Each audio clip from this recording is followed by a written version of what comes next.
Agriculture is an important area for any country, and a lot of billion-dollar projects are being run to fight climate change and build some agriculture systems. It's a new kind of revolution in which millions and billions of dollars are being invested. So in today's video, we're going to talk about such agricultural projects that cost a fortune. Let's begin. Number 1. China's South-North Water Transfer Project. China is a vast country, and one of its biggest challenges has always been managing its water resources. The southern part of China is blessed with abundant water, thanks to mighty rivers like the Yangtze. But up north, where you have major cities like Beijing and lots of farmland, water is scarce. It's like having a giant farm with a small water tank. You need more water to grow crops and keep everything running smoothly. Now, this water shortage has been a serious issue for farmers in northern China. They rely on groundwater for irrigation, which means drawing water from underground sources. Over time, this has led to problems like the lowering of water tables and even land subsidence, where the ground starts sinking. The farmers in this region are seeing their farms sinking little by little every year, and that's happening in some places there. So the Chinese government came up with a bold plan. Why not transfer water from the water-rich south to the thirsty north? It might sound unbelievable to you, but today this idea is called the South-North Water Transfer Project, and it is in process. It's like building giant water highways to transport water across the country. Hey, if you appreciate what the Chinese are doing to make things better for people, and in terms of agriculture, then make sure you subscribe to our channel, because we have a lot more such content to share with you. There are 3 main routes in this project. That is the Eastern Route, the Central Route, and the Western Route. Each one is a marvel of engineering. Let's focus on the Central Route because it's particularly interesting, and it does have a direct impact on agriculture. The Central Route starts at the Dangjiangkou Reservoir on the Han River, a tributary of the Yangtze. From there, it stretches over 1,400 kilometers northward. The route was officially launched in 2014 and has been delivering water to cities like Beijing and Tianjin. But, more importantly, it has been a lifeline for farmers. Before this project, a farmer in North China might have struggled every year to find enough water to irrigate their crops. With unreliable rainfall and dwindling groundwater, farming was becoming increasingly difficult. But with the Central Route, water from the south flows into their fields, allowing them to grow crops more reliably. This steady supply of water means that farmers can now plan their planting seasons better. They don't have to worry as much about droughts wiping out their crops.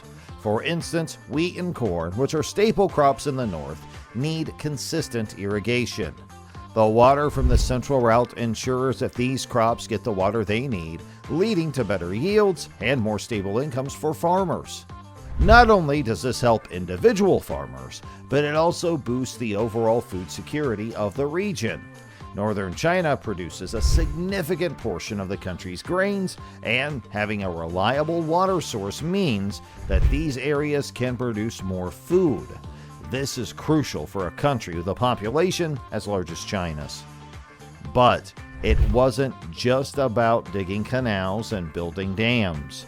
The project faced several challenges, particularly regarding environmental impact and the displacement of people. Thousands of residents had to be relocated to make way for reservoirs and other infrastructure, and this was a massive effort by the government, providing new homes and compensation to those affected. It's a complex human story of sacrifice and adaptation. Environmental concerns were also significant. Diverting large amounts of water from the south could potentially harm ecosystems there. To mitigate this, extensive measures were taken, including building water treatment plants to ensure the water being transferred is clean and managing the flow to minimize ecological disruption. The engineering feats involved are also worth mentioning. Raising the height of the Dangjiangkou Dam, for instance, was no small task. This was necessary to create a large enough reservoir to supply the water needed for the transfer. Engineers also had to construct tunnels and aqueducts to navigate the water through various terrains, including a remarkable tunnel that goes under the Yellow River. Despite these challenges, the benefits are tangible. Northern farmers now have access to water that helps them grow their crops more effectively. This not only improves their livelihoods, but also contributes to the broader economy. When agriculture thrives, it has a ripple effect, supporting industries related to farming, such as food processing and distribution. However, the project isn't without its critics. After all, the project cost around more than $600 billion. Who wouldn't have an opinion about such a project? Some environmentalists worry about the long-term impacts on the southern region's ecosystems. Others argue that China should focus more on water conservation and efficiency rather than massive infrastructure projects. These are valid concerns, and balancing development with sustainability is an ongoing challenge. Number 2. India's River Linking Project. India has always had this huge problem with water distribution. Some parts of the country, especially up north and in the east, drown in water during the monsoon. Rivers like the Ganga and the Brahmaputra often flood their banks. Meanwhile, the western and southern parts like Maharashtra and Tamil Nadu can go through terrible droughts. Farmers in these regions look up at the sky, hoping for rain that sometimes doesn't come. This water imbalance has been a big headache, particularly for agriculture. Farmers depend on water to grow their crops, and without it, their livelihoods are at risk. So the Indian government thought, why not move water from where there's too much to where there's too little? This idea blossomed into the River Linking Project. The River Linking Project is like creating a giant network of water highways across India. These linking rivers can balance the water supply, so the excess from the north and east can flow to the thirsty lands in the west and south. It's a huge undertaking, but the goal is to solve water scarcity and boost agriculture. The project has two main parts, one for the Himalayan rivers and one for the peninsular rivers. Let's talk about the peninsular rivers because it directly affects states like Tamil Nadu and Karnataka, which often face drought. Think about a farmer in Tamil Nadu. This farmer's life revolves around the monsoon. If the rains are good, the crops thrive, and he can sell his produce at the market. But if the rains fail, his fields dry up and his crops die. It's a gamble every year. Now with the River Linking Project, there is a plan to channel water from surplus rivers like the Godavari and the Krishna to these dry regions. So the plan is to build a canal carrying water from the Godavari, which has more than enough, to Tamil Nadu's fields. This canal is like a lifeline for the farmer. Suddenly, he doesn't have to rely solely on the monsoon. He can irrigate his crops consistently, planning his planting seasons better and getting better yields. It's a game changer for him and many others. It's a colossal effort both in scope and cost. We're talking about $168 billion after all. That's an enormous sum, but the idea is that this investment will pay off by securing water for millions of people and transforming agriculture across vast regions. Of course, such a massive project comes with its set of challenges. For starters, there is the environmental impact. Diverting rivers can disrupt local ecosystems, affecting wildlife and plant life. The government has to conduct extensive environmental studies to minimize these impacts, like creating artificial wetlands and ensuring some water flows naturally to keep ecosystems alive. Then there is the human aspect. Building these canals and reservoirs often means relocating people. Imagine being told you have to leave your home because a new canal is being built. It's tough. The government has to ensure these people are properly compensated and given new places to live, which is a complex and sensitive task. The engineering feats involved are incredible. For example, raising dams, constructing tunnels through mountains, and building massive aqueducts to cross other rivers. All these require cutting-edge technology and brilliant engineering minds. Some parts of the project are already showing success. For instance, linking the Godavari and the Krishna rivers has helped regions in Andhra Pradesh and Telangana. Farmers there now have a more reliable water supply, leading to better crop yields. It's like watching a dry field turn green again, bringing hope and prosperity to many families. However, some environmentalists worry about the long-term ecological effects, and some experts argue that India should focus more on water conservation and rainwater harvesting. They believe smaller, localized projects could be more effective and sustainable. And let's not forget the cost. With such a massive price tag, some people think the money might be better spent elsewhere. They argue that improving existing irrigation systems and conserving water could offer quicker, more affordable solutions. Despite these concerns, the River Linking Project represents a bold vision. It's about tackling a critical issue head-on and using India's rivers to create a more balanced and sustainable future. Imagine, in the coming years, seeing farmers who no longer have to worry about their crops failing due to drought. There will be regions that once struggled with water scarcity, now flourishing with greenery. One such future phase includes linking the Ken and Betwa rivers. This project aims to bring water to drought-prone areas in Madhya Pradesh and Uttar Pradesh, potentially irrigating about 1.3 million hectares of land. This will result in the dry, barren fields turning into lush, productive farmland, supporting more farmers and boosting the local economy. Number 3, the Green New Deal. It's a big plan that's been stirring up a lot of talk and excitement, especially because it aims to tackle some of the biggest problems we face today, like climate change and economic inequality. If we had a chance to make our world cleaner, healthier, and fairer to everyone, that's basically the heart of the Green New Deal.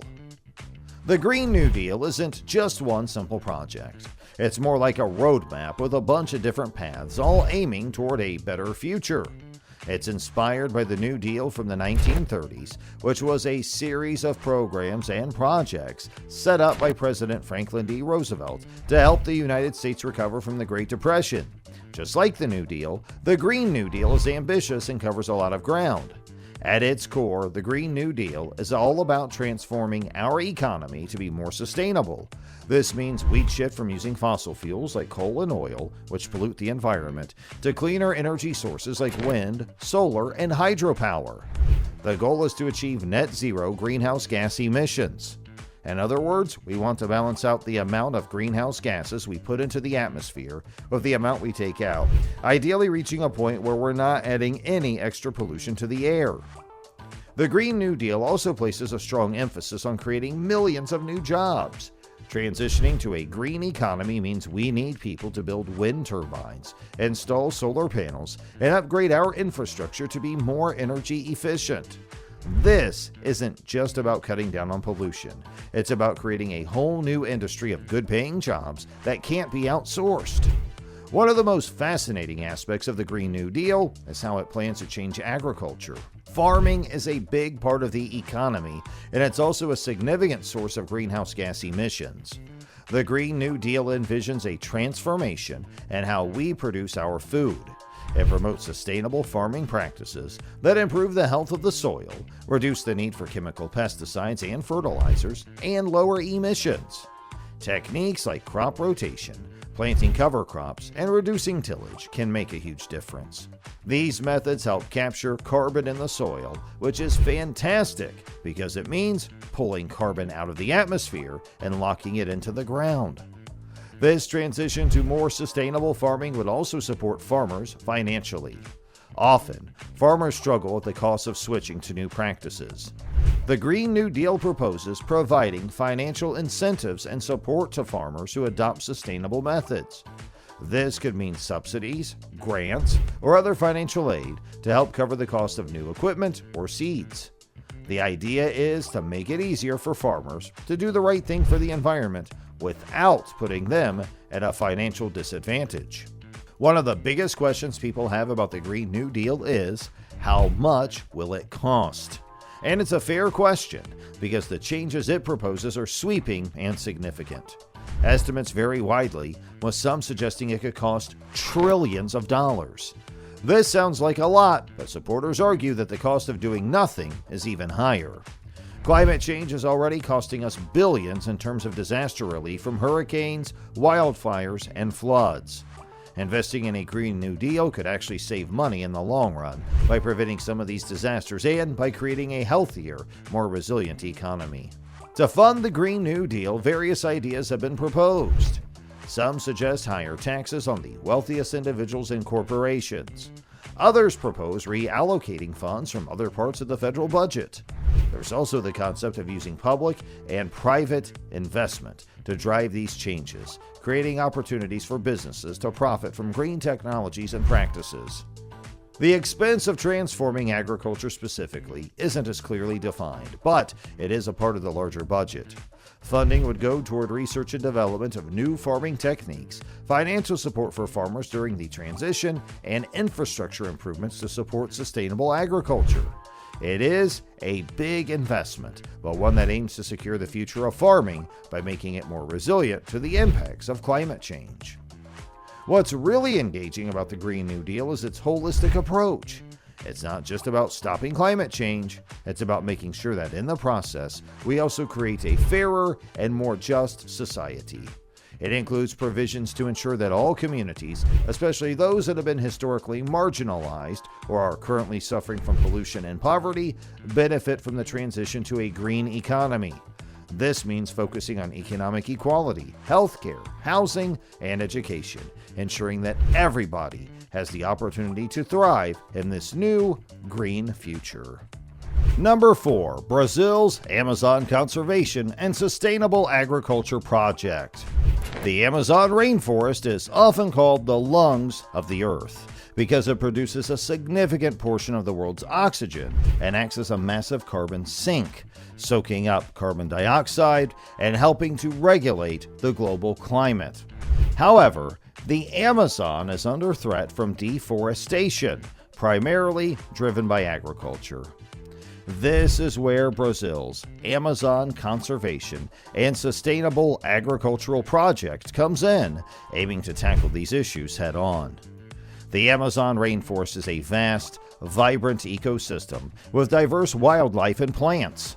It's home to countless species that you won't find anywhere else on Earth.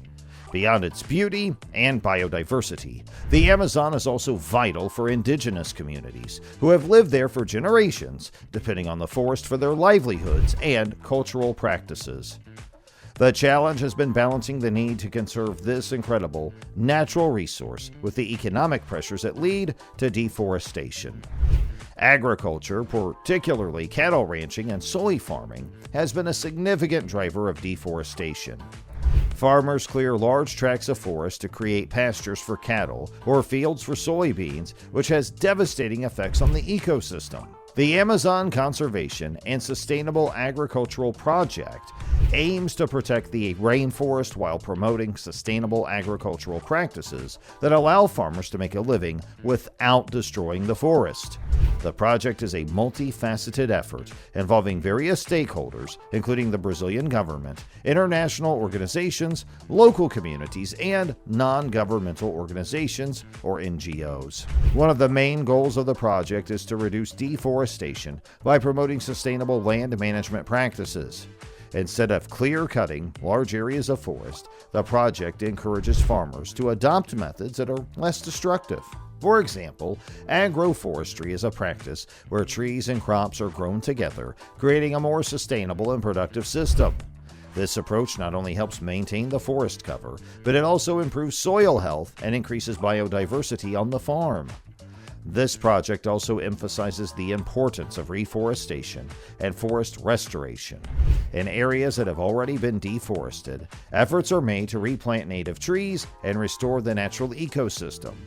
This is crucial for rebuilding the habitat for wildlife and reestablishing the ecological functions of the forest. An exciting aspect of the project is its focus on empowering local communities. Indigenous and local communities play a critical role in conservation as they have deep knowledge of the forest and a vested interest in its preservation. The project provides support and training to these communities, helping them develop sustainable livelihoods that don't rely on deforestation. This might include harvesting non-timber forest products like nuts, fruits, and medicinal plants, or engaging in ecotourism. The economic side of things is crucial too. By providing alternative sources of income, the project helps reduce the financial pressure that leads to deforestation. Farmers are taught techniques that can increase their yields without expanding into forested areas. For instance, integrating crop rotation, organic farming, and improved pasture management can boost productivity while maintaining the health of the land. Such an ambitious project is not cheap. The expenses involve various components, from research and development of sustainable farming techniques to training programs for farmers and local communities. Funding is also needed for monitoring and enforcement, ensuring that conservation laws are followed and that illegal logging and land clearing are stopped. The funding for the Amazon Conservation and Sustainable Agriculture Project comes from multiple sources. The Brazilian government allocates part of its budget to support these initiatives, recognizing the global importance of the Amazon. International organizations and foreign governments also contribute, understanding that preserving the Amazon is a global concern. Additionally, NGOs and private donors play a significant role in providing the financial resources needed to sustain these efforts. One notable funding mechanism is the Amazon Fund, created in 2008, which receives donations from international sources, including countries like Norway and Germany. This fund supports projects aimed at preventing, monitoring, and combating deforestation, as well as promoting sustainable development in the Amazon. To give you an idea of the scale, estimates suggest that hundreds of millions of dollars have been invested in these efforts over the years. It sounds like a lot, but when you consider the Amazon's critical role in the global ecosystem, it's an investment in our planet's future. The agricultural aspect of the project is particularly interesting because it highlights how conservation and agriculture can coexist. Traditionally, these two goals have been seen as at odds. Farmers need land to grow crops or raise livestock, and conservationists want to protect natural habitats. However, this project shows that with the right techniques and support, it's possible to have both. Farmers involved in the project receive training in sustainable practices that not only help the environment, but also can be more profitable in the long run. For example, agroecology principles emphasize working with natural processes rather than against them. This can lead to healthier soils, better water retention, and reduced need for chemical inputs, which can save farmers money and improve their crop yields. Moreover, by maintaining a portion of the forest on their land, farmers can benefit from ecosystem services such as pollination, pest control, and climate regulation. This approach creates a more resilient farming system that can withstand environmental changes and market fluctuations better than traditional methods. Now for number 5, the African Union's Comprehensive Africa Agriculture Development Program. This is a really important initiative aimed at transforming agriculture across Africa, and it's got a lot of exciting aspects to it. So the CAADP was launched back in 2003 by the African Union.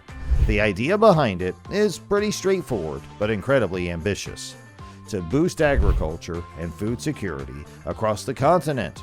So why is this so crucial? Well, agriculture is the backbone of many African economies. It's not just about growing food, it's about livelihoods, culture, and even national stability.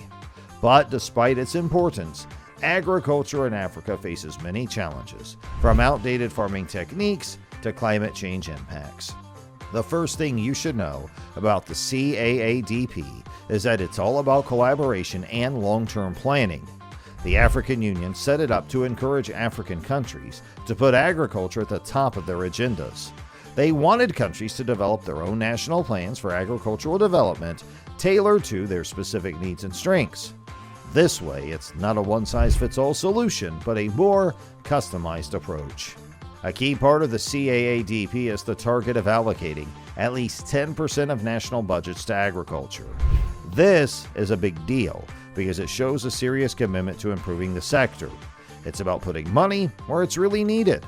And it's not just about spending money, but spending it wisely.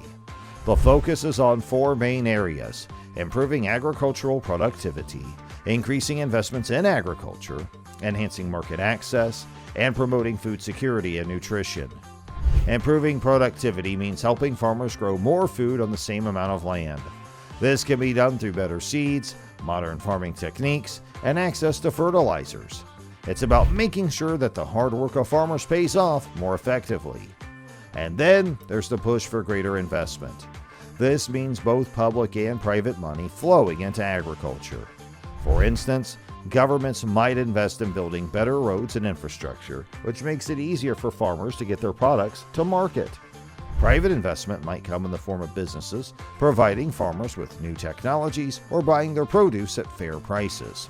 Market access is another crucial point. It's not enough to just grow more food.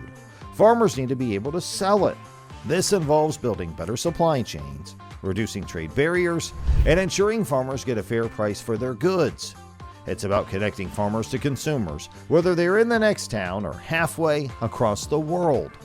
Moreover, the CAADP focuses on food security and nutrition. This is about making sure that all the food being produced actually reaches the people who need it and that it's nutritious. It's not just about quantity, but quality. Programs might include school feeding initiatives, nutritional education, and efforts to reduce food loss and waste. The CAADP is a massive effort, and the costs reflect that. Over the years, billions of dollars have been committed to various projects under the CAADP umbrella. For instance, the new Partnership for Africa's Development, also known as NEPAD, which oversees the CAADP, has mobilized funds from international donors, African governments, and private sector investors. One of the most significant sources of funding has been the African Development Bank, also known as AFDB, which has been committing substantial resources to support agricultural projects. In addition, international donors like the European Union, USAID, and the World Bank have poured in money to help meet the CAADP's goals. The idea is that with enough financial backing, the agricultural sector can be transformed from a subsistence level to a more modern, commercialized sector that can feed the continent and beyond. A lot of this money goes into building the necessary infrastructure. Think roads, storage facilities, and irrigation systems. However, a good chunk also goes into research and development. This means developing new crop varieties that can withstand drought or pests, or finding better ways to manage water resources. Training and education are also big expenses. Farmers need to know how to use new technologies and techniques, which means investing in extension services and agricultural education programs. One of the most engaging aspects of CAADP is how it has sparked innovation across the continent. Take, for example, digital agriculture. Mobile phone technology has exploded in Africa, and the CAADP has leveraged this to help farmers. Apps can provide weather forecasts, market prices, and even connect farmers directly with buyers. This kind of innovation helps farmers make better decisions and get better prices for their products. In Rwanda, for example, the government's strong support for the CAADP has led to significant improvements in agricultural productivity and food security. They have invested in terracing hillsides to prevent soil erosion and improve land use, which has helped increase crop yields. In Ethiopia, the focus on smallholder farmers and improving access to markets has made a big difference in people's lives. But it's not all smooth sailing. There are still many challenges to overcome. Climate change remains a huge threat, with unpredictable weather patterns making farming even more difficult.